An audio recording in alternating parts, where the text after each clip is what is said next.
friends, welcome to Ambience kitchen. நம்ம கிச்சன்ல எனக்கு என்ன பார்க்க போறோம்னா சிவப்பு அவல் உப்புமா எப்படி பண்றதுன்னு பார்ப்போம்.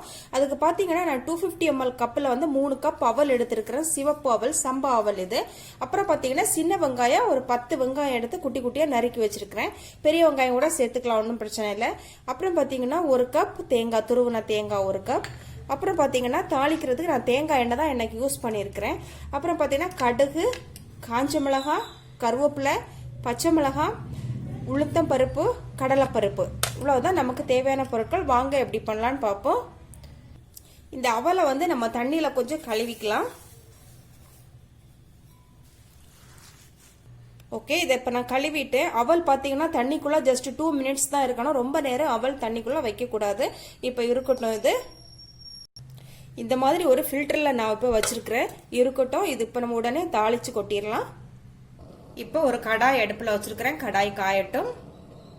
கடாய் நல்லா காஞ்சிடுச்சு. இதுல ஒரு 3 ஸ்பூன் தேங்காய் எண்ணெய் விட்டுக்கலாம். நீங்க என்ன குக்கிங் ஆயில் யூஸ் பண்ணுவீங்களோ அதை யூஸ் பண்ணிக்கலாம். நான் இப்ப தேங்காய் எண்ணெய் யூஸ் பண்ணியிருக்கிறேன். எண்ணெய் காஞ்சிடுச்சு. கடுகு போட்டுக்கலாம்.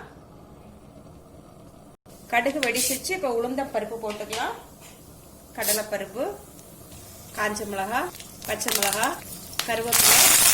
இப்ப நம்ம குட்டி குட்டியா நறுக்கி வச்சு வெங்காயத்தை போட்டுக்கலாம்.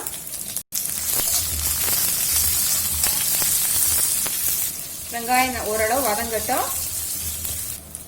ஒரு ஸ்பூன் உப்பு சேர்த்துக்கலாம். ஆனியன் ஓரளவு வதங்கிடுச்சு. இப்ப நம்ம தேங்காய் பூ போட்டுக்கலாம். தேங்காய் பூ போட்டு ஜஸ்ட் 30 seconds தான் வதக்கணும். இப்ப அவல் சேர்த்துக்கலாம். இப்ப கொஞ்சமா உப்பு கூட சேர்த்துக்கலாம். நல்லா கலந்து விட்டுக்கலாம். இப்ப நம்ம ஸ்டவ் ஆஃப் பண்ணிக்கலாம். ஓகே ஃப்ரெண்ட்ஸ், ரொம்பவே சூப்பரான அவல் உப்புமா இப்ப ரெடி ஆயிடுச்சு.